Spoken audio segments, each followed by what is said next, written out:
Suatu bangsa tidak akan berubah manakala bangsa tersebut tidak mau mengubah dirinya sendiri. Bangsa Indonesia tidak mungkin menjadi bangsa yang bebas merdeka seperti yang kalian rasakan saat ini apabila tidak ada usaha untuk bangkit dan melepaskan diri dari penjajahan. Kesadaran bangsa Indonesia untuk bangkit tumbuh seiring lahirnya generasi muda terdidik dan peduli terhadap kemerdekaan Indonesia. Hei pemuda-pemudi Indonesia, berapa jumlahmu? Jawablah, kami hanya satu.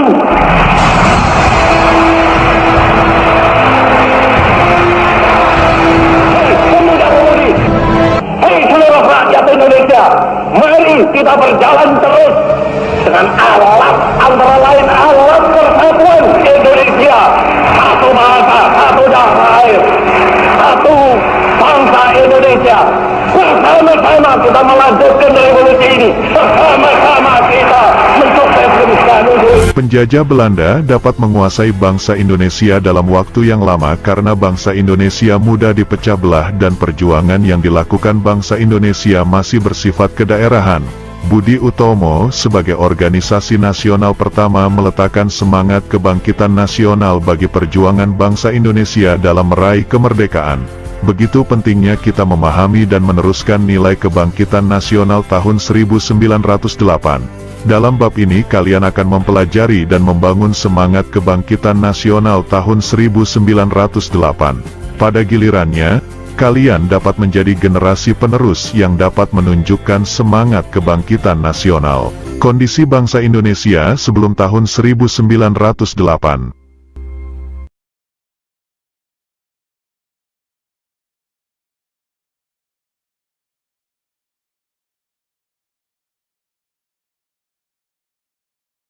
Rusaknya ekonomi Eropa akibat peperangan dan berkembangnya teknologi pelayaran pada abad ke-15 menyebabkan negara-negara di Eropa melakukan ekspedisi untuk mencari sumber-sumber ekonomi baru ke seluruh dunia.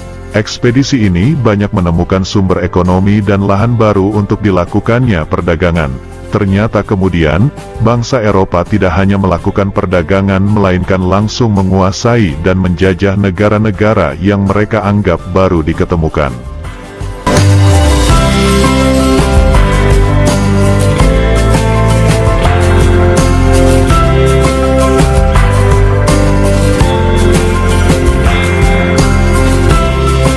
Awal dimulainya penjajahan Belanda di Indonesia dimulai sejak didirikannya Verenigde Oost-Indische Compagnie, VOC, pada tanggal 20 Maret tahun 1602. Sejak VOC berdiri, dimulailah berbagai bentuk kekerasan yang menimpa rakyat Indonesia. Penderitaan rakyat Indonesia terjadi dalam berbagai segi kehidupan. Di berbagai daerah, VOC melakukan tindakan dengan melaksanakan politik Divide et Impera, adu domba, yaitu saling mengadu domba antara kerajaan yang satu dan kerajaan yang lain atau mengadu domba di dalam kerajaan itu sendiri. Politik adu domba makin melemahkan kerajaan-kerajaan di Indonesia dan merusak seluruh sendi kehidupan masyarakat.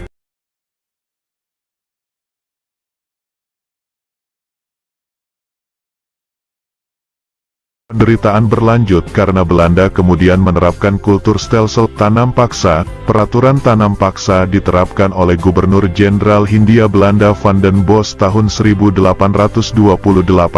Sistem tanam paksa mewajibkan rakyat menanami sebagian dari sawah dan atau ladangnya dengan tanaman yang ditentukan oleh pemerintah dan hasilnya diserahkan kepada pemerintah.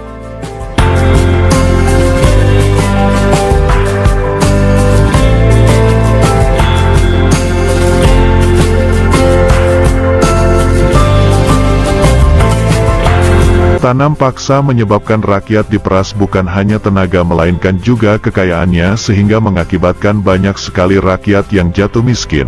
Di pihak lain, penjajah mendapatkan kekayaan bangsa Indonesia yang berlimpah untuk membangun negara Belanda dan menjadi negara kaya di Eropa.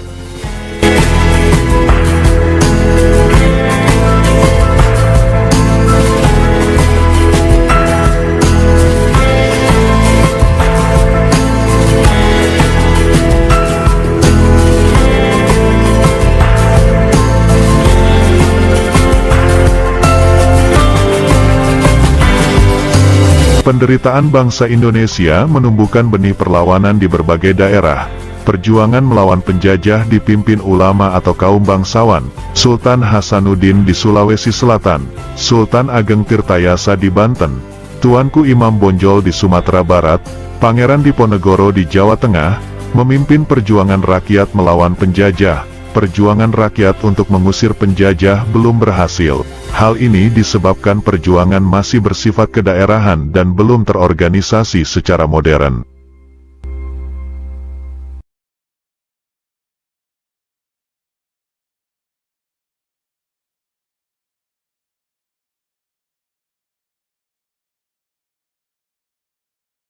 Penderitaan yang dialami bangsa Indonesia menyadarkan beberapa orang Belanda yang tinggal atau pernah tinggal di Indonesia, di antaranya Baron van Houvel, Edward Douwes Dekker, dan Mer van Deventer.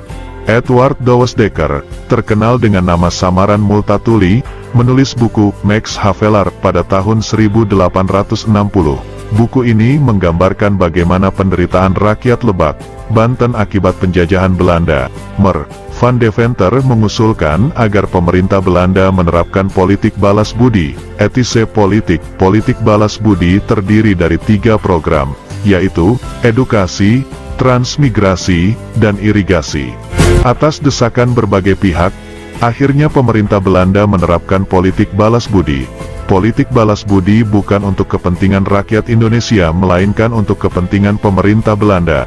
Contoh, irigasi dibangun untuk kepentingan pengairan perkebunan milik Belanda, pembangunan sekolah, edukasi, bertujuan untuk menyediakan tenaga terampil dan murah.